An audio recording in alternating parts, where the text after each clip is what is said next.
Hi, this is Swati, professional Scrum Master. Welcome all. Today we are going to have a quick overview of Agile project life cycle or Scrum project life cycle. Let's get started.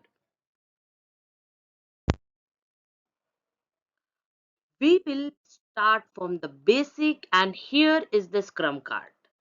This help you understand the essential and Scrum fundamentals. You can go through and you will get in and out information of the Scrum guide. This is very useful for fresher and experienced both. This Scrum card will give you guidance for your interview as well as Scrum Master certification preparation. Please make a note on this. You do not have the stress of not knowing fundamentals before moving on to the next slide where we will understand this in detail. Let's start the journey of learning from here.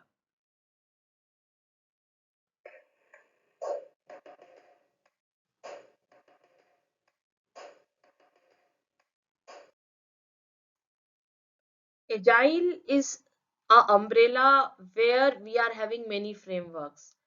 In that, you are having your Scrum, your Kanban, your Lean, your extreme programming. Many things are there. Mainly, in short, we need to understand what exactly in industry we are working on that. So usually for the development kind of project, we are mainly going for the most of the organization and team are going for the Scrum. Okay, and for the operation team where people work on priority, right, they work on ticketing, that they use actually a Kanban board. Now when you are talking on the lean thing, so lean is the biggest umbrella. Under that you are having your agile, you are having your nexus, you are having your safe, many more frameworks are there. And I mean to say agile is a methodology. In that multiple methodology and framework will be there. Now when we are talking on, so in short agile is a agile is an umbrella which work on iterative and incremental approach. There are multiple principle and manifesto, you work on that. Scrum is a framework, it is a lightweight framework. It work on iterative and incremental approach for the complex problem where few things are known, more things are unknown, and we look we work on that where we are having a set of guideline based on ideas, based on knowledge we work.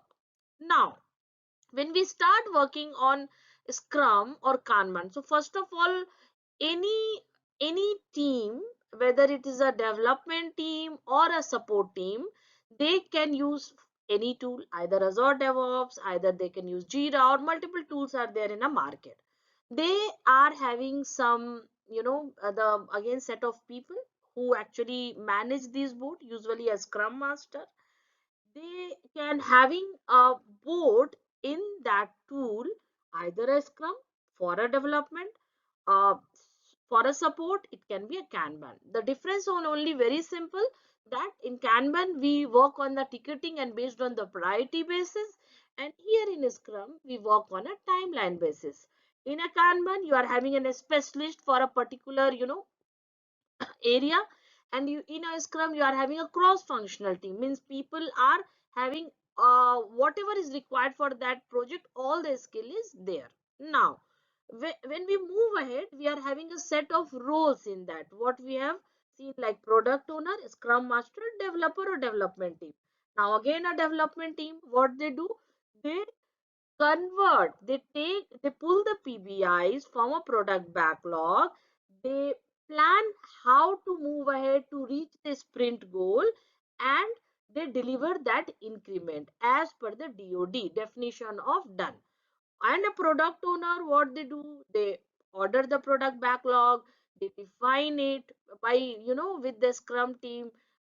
Product owner can influence and development team can estimate this, they do the sizing on that, and then the product owner actually make it transparent, can do the changes in the scope based on the discussion with the client, and move ahead working on the product backlog. This is one area. Development team will work on the increment, like whatever software or application they want to make.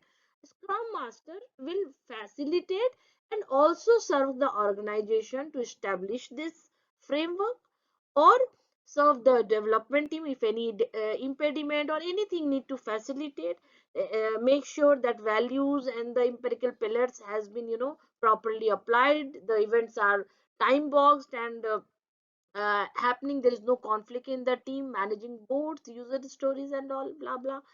And what else? And yeah, definitely the release things, we are having the ceremonies, so we are having before ceremonies, other than role, we are having the artifacts, your product backlog with the commitment of product goal, your sprint backlog with the commitment of sprint goal, your increment with the commitment of your definition of done. And your the event ceremony, we are having 5 ceremony. So refinement and grouping is not considered as a one of the event in this framework, but it is one of the important meeting where actually it take place. So before the first sprint it happen, and when the sprint is going on, so usually after middle or after that, with the 10% of capacity is goes on. And the events are the sprint, usually it is max of the 4 week. And the small team usually will be a part of that, 3 to 9 people or less than 10. Again, it is usually they follow for 2 to 3 weeks. Then your sprint planning, they plan your sprint, you go with the discussion of the user story, sprint goal and backlog and other thing. Then your daily stand up, when you meet up, discuss on the your progress and go for the if any impediment to resolve that, and track your progress towards your sprint goal. And multiple sprint goal take you towards the product goal. Then you are having your sprint review, second last meeting, where you are actually inspecting your work, how you have worked. By giving a demo, you will get the feedback from the stakeholder, getting the feedback from the product owner will also take the decision on the release part. But after few sprint the release they will plan, or if it is multiple teams are there, and product we are having one product and the backlog, so accordingly by integrating all the multiple team and looking into around there is no dependency and our definition of an increment are same, then accordingly they plan for the release part and all. Then the last is retrospective, based on that input of the review meeting, what went well, what didn't went well, and what are the improvement they want for the retrospective. This is going to get repeat till that we reach into the product goal. And the moment your all increment turn into the uh, definition or done by reaching it, then your product goal you are reaching. So for a long term project, this is all over about the concept of agile and scrum. Again, when we get into the organization, so there is something called tuckman model. So you can have some idea that there are 4 stage: forming stage, norming stage, and storming stage, and performing stage. So the sequence is when the team in a starting, they are having multiple conflict, they don't know each other, they are not compatible, they are in a forming stage. Then again they are having get into the discussion, they are having more impediments, they're not comfortable, that is your storming stage. So these two stages actually not balanced in sense. So as a team member or a product owner or manager or delivery lead or a scrum master, anywhere they want to move ahead their team member to at least a norming or a performing stage. Third one is norming stage, where people know each other, they actually consider their decision, they mingle among them, they respect the decision and they go together. And the performing stage, that after that norming, that they all go together towards the goal, and they are gaining, they are reaching their goal, they are getting benefited, and they are giving the usable and realizable product. Each sprint is having your deployment, and then after a couple of that you are having your release. These are the important thing. Again, in estimation, it depends on team to team, like what is the velocity of the team, how many story point they are able to address, or what is the hourly they want to I mean to say they want to actually put. Now, if I would like to give you one overview, that deployment and release. So deployment will be every sprint, as we just said. So they go with the dev environment to the test environment, and it can be in any environment. You can go with the demo environment and this thing before your production. And in your production environment, you are getting your release when the end user are ready to operate that. So this is all over, and the life cycle of the user story, that user story will get added to your product backlog, and or I could say the refinement will happen. We will define it, we will estimate it, the product owner will get it clarified. If there is anything, it will get ordered, and it will move ahead from product backlog to sprint backlog, the next stage. And when it meets the definition or done, then it will go for the deployment. And after that deployment, and if everything is fine and all the team integration is okay, and testing all the environment, there are four environment actually: development environment, your QA, that is your testing environment, then your pre-production, that is your staging environment, and then you are having a production environment. So based on each environment, when you go ahead, then your release is happening. So each environment, you are having your contract delivery lead, you are having your team lead, you are having your SMEs. So testing should go, the SME confirmation should be there, your architect confirmation should be there, your finally when it is going to be get deployed, your contract delivery the lead in, confirmation should be there, and based on that will go ahead.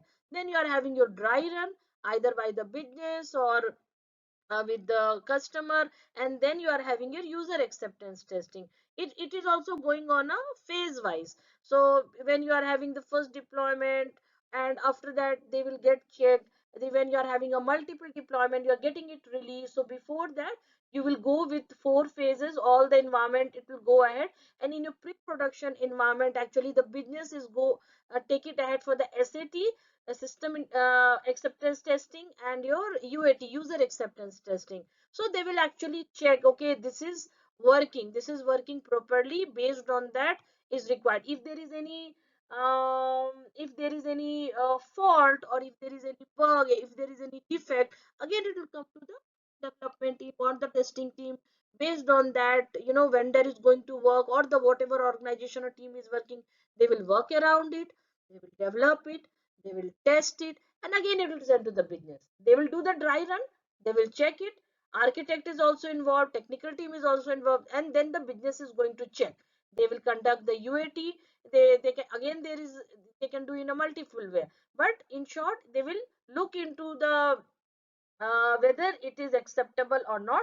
Once it is accepted, it is approved, and in the pre-staging and all, then your release date will get finalized based on the meetings and all, and then your release will happen. After production, your application is there in the market.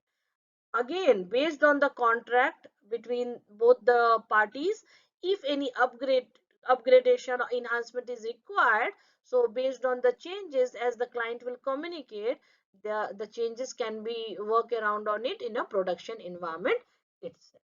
This is all about the uh, Scrum or Agile life cycle and how it works. Thank you so much for watching this video. Please like and subscribe my channel. Don't forget to click on bell icon. Thank you. See you again.